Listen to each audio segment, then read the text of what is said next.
Hi, I'm Jose Reyes, and you're watching BT Talk Baseball. Well, hi everybody, and welcome back inside BT Talks Baseball. I want to thank Jose Reyes for that great introduction. I had the opportunity last week to sit down with Jose and talk about my new book, Mount Rushmore of the New York Mets, a decade-by-decade look at the four best Mets. I'm really looking forward to that. That's not coming out until next March, though. We have plenty of time to talk about that, so stay tuned. My guest today is actor and comedian Fred Stoller, and you actually might know Fred's voice even a little better than you know his face. Of course, he was on a lot of television shows. He was Cousin Gerard in Everybody Loves Raymond. He was on Seinfeld. He's done a lot of voiceover work. Let's get right to it. Fred, thank you so much for joining me right here on BT Talks Baseball. Hey, my pleasure. Fred, I know you grew up a fan of the New York Mets. Can you talk about it? Yeah, I remember, Shea Stadium. I lived in Sheepshead Bay, Brooklyn. You drive there, you pass the World's Fair. You know what I mean? All that. What was that? That thing, the globe and everything. So it was very exciting. And I remember, I think they've always been characters. Well, Ron Swoboda, Jerry Kuzman, Cleon Jones, Tommy Agee, Tom Seaver, that whole era.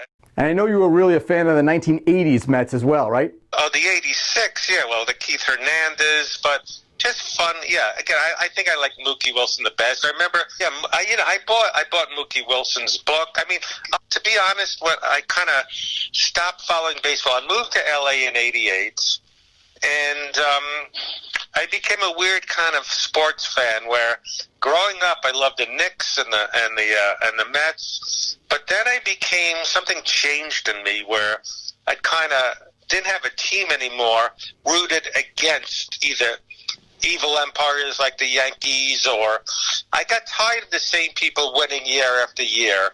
What was it like to be on an iconic show like Seinfeld, especially when it was as hot as it was? I know you did some writing for the show. Can you talk to us a little bit about that?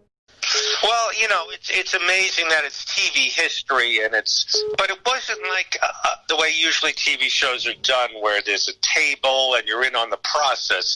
Larry is a character, but he's a genius. He has his way of doing things. So you kind of left out of the loop. You just kind of got to corner him and give him an idea. But to be on the set and interact with the actors and just see when they're there and watch them, it's just amazing. And they did my story. My story was based on a true story where this guy gave me an Armani suit, wanted a meal for it, and I took him to a place, and he said, I'm just going to save the meal. I'm going to just have soup. So that was the episode, The Soup Counts as a Meal. Not only were you a writer on the show, but you actually appeared on a very memorable episode. Can you talk about that entire experience? Well, I only wrote on it one season, in 94, 95. It was pretty big. And, in 95, they called me last minute, say, get down, they want to give you a part, which, was amazing. So I didn't know what the part was, but I knew even have one line to be part of Seinfeld. It was pretty monumental. So I knew, even if I had one line, which it turned out I had 4 pretty good scenes. So, and I always tell people, the exciting part was, obviously exciting to be in those scenes with Elaine. But to me, the big thrill was being at Monk's Diner. Even as an extra, just someone to be in that iconic set was amazing. I know you've shared with me there was a very friendly baseball rivalry on the set. Can you share that with us? Jerry and Larry shared an office, and one side of the office was all Met stuff for Jerry, and the other side, Larry, was all Yankee stuff hung up. So I guess you probably know that Larry's a big Yankee guy and Jerry's a big Met guy. And before I let you go, I have to talk to you about another role you had. Sure, you were in Everybody Loves Raymond and Seinfeld and Dumb and Dumber, but you also played Rusty the Wrench in the animated kids show Handy Manny. It was my son's favorite show when he was growing up. Can you talk to me a little bit about that? Oh, yes, that was a fun gig. It's easy. You don't have to shave. You don't have to rehearse. You don't have to memorize it. And it's fun. They made a toy of it. And it's great to be, like you said with your son, part of someone's childhood. Well, Fred, thank you so much for joining me today right here on BT Talks Baseball. My pleasure. Well, that brings us to our segment about ballpark food. I asked you guys to write in and let me know what your favorite ballpark foods were, and you've been doing it.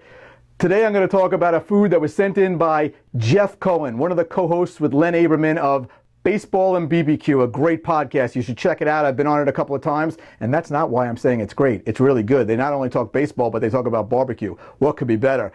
Jeff writes in about a food that his son enjoyed at Chase Field in Arizona called the churro dog.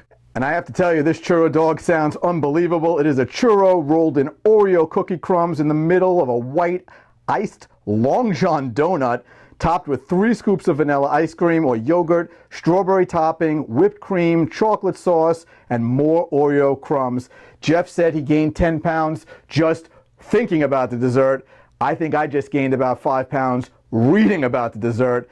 Anyway, thank you so much, Jeff, for sending that in. And please keep those favorites coming. Please reach me at bttalksbaseball.com. Send me your favorite stadium eats. I want to talk about them right here on BT Talks Baseball.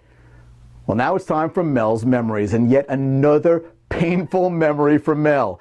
It's about the day this guy right here over my shoulder, Todd Pratt, hit a series-winning home run in the playoffs in 1999. I was at Shea Stadium. My father-in-law was at Shea Stadium. My brother-in-law was at Shea Stadium. Mel was not. Where was Mel? Pops, can you share that memory with us? You and I had tickets to the playoff game in 1999, and I had to go to a bar mitzvah. It was I think it was one of the people in Mommy's nursery school, and I had to go to the bar mitzvah. I didn't even know about it, I think, but I had to go to the bar mitzvah, and I think I missed the whole meal because I was in the parking lot for the whole game. I missed the whole bar mitzvah, but I wanted to get the game, and I heard the Todd Pratt's home run in the parking lot. Well, as you know, it was only one of the most exciting games in the history of the Mets, and definitely the most exciting game I've ever been to. I'm sorry you missed it, but thanks for sharing that memory, even though it was a painful one. Say hi to Mom. I love you. That was the most exciting game I ever missed, that's for sure. Well, that'll do it for another episode of BT Talks Baseball. I want to thank my guest, Fred Stoller. Thanks so much to my dad for sharing his memories. Thank you to Jose Reyes for providing a great introduction. And as always, thank you. I leave you, as always, with the words of Tug McGraw, you gotta believe. Bye-bye, everybody. We'll see you next week. If you are interested in getting a signed copy of any one of Brett Topel's books, please visit us at www.topelmetsbook.com.